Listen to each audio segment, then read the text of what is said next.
इसको एक स्वच्छता दिवस के रूप में भी मनाया जाता है। तो 2024 की थीम में क्या रखा गया है? जी, इसमें जैसे मैंने बताया पीरियड फ्रेंडली इसे माना गया है। तो सैनिटेशन की, जैसे हम अपने हेल्थ मिशन की तरफ इसे देखें तो इसे सैनिटेशन के साथ भी जोड़ा गया, वाटर सैनिटेशन के साथ भी जोड़ा गया और हेल्थ सैनिटेशन। आप यूनिवर्सिटी जो कोर्स देंगे तो उसमें अब हमारा जो हेल्थ वाला गोल है वो इसको कनेक्ट किया गया वाटर सैनिटेशन के साथ भी, क्योंकि इसमें अगर आप नैपकिन चेंज कर रहे हैं या फिर आप नैपकिन डिस्पोज कर रहे हैं तो वहाँ पे हाथ आपका हाइजीनिक लेवल बहुत सही होना चाहिए। अगर आप हाइजीन नहीं रखेंगे तो बहुत सारी बीमारियां आपको लग सकती हैं। यहाँ पे भी अगर हम सैनिटरी नैपकिन तो इस्तेमाल कर रहे हैं, काफ़ी लड़कियों को पता ही नहीं होता कितनी देर तक सैनिटरी नैपकिन इस्तेमाल करना है।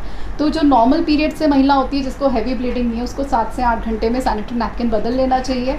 और अगर आपको हैवी ब्लीडिंग होती है तो 4 से 5 या फिर 6 घंटे में भी आप इसको बदल सकते हैं, यानी कि दिन में कम से कम आपको 3 सैनिटरी नैपकिन बदलने। तो इस बात का हमें खास ध्यान रखना है। अगर आपको लग रहा है सिर्फ स्पॉटिंग हो रही है तो मैं 12 घंटे में या 18 घंटे में बदलूंगी, ऐसा बिल्कुल ना करें, क्योंकि आप देखते होंगे अस्पताल में भी कहीं खून गिरता है तो फटाफट साफ़ किया जाता है। जितना ज़्यादा देर ब्लड आपके कांटेक्ट में रहेगा उतने ही बैक्टीरियल और फंगल इन्फेक्शन होने के चांसेस हैं। तो ये गलती बिल्कुल मत करिएगा। सैनिटरी नैपकिन आप इस्तेमाल कर रहे हैं ये एक सही सोच है, लेकिन उसे सही समय पर बदलें तो ये एक बहुत बड़ा कदम आपकी तरफ से होगा।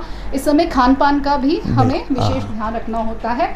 ज़्यादा खट्टी चीज़ें कहते हैं कि नहीं खानी चाहिए, लेकिन ये डिपेंड करता है बॉडी टू बॉडी, किस तरह की आपकी बॉडी है। आयुर्वेद पे यहाँ पे आना चाहूँगी तो प्रकृति के अकॉर्डिंग हम कह सकते हैं आप नॉर्मल खाना खाइए, घर का बना हुआ खाना खाइए, ज़्यादा बाहर का खाना ना प्रेफर करें और ज़्यादा मिर्ची वाले चीज़ें स्पाइसी फूड का प्रेफर ना करें, क्योंकि ब्लीडिंग होती है। कई लोगों को इसमें पेन के साथ ब्लीडिंग होती है तो उनमें ये इफेक्ट कर सकता है।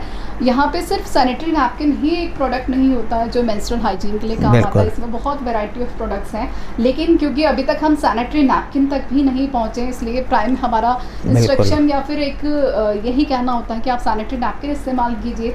आजकल मेट्रोज़ में मेंस्ट्रुअल कप भी गर्ल्स इस्तेमाल करती हैं, टैम्पून्स भी आ गए हैं, लेकिन एक वो हायर उस पर चल जाएंगे हम। लेकिन बेसिकली आपको सैनिटरी नैपकिन इस्तेमाल करना आना चाहिए और यूज़ ज़रूर करना चाहिए।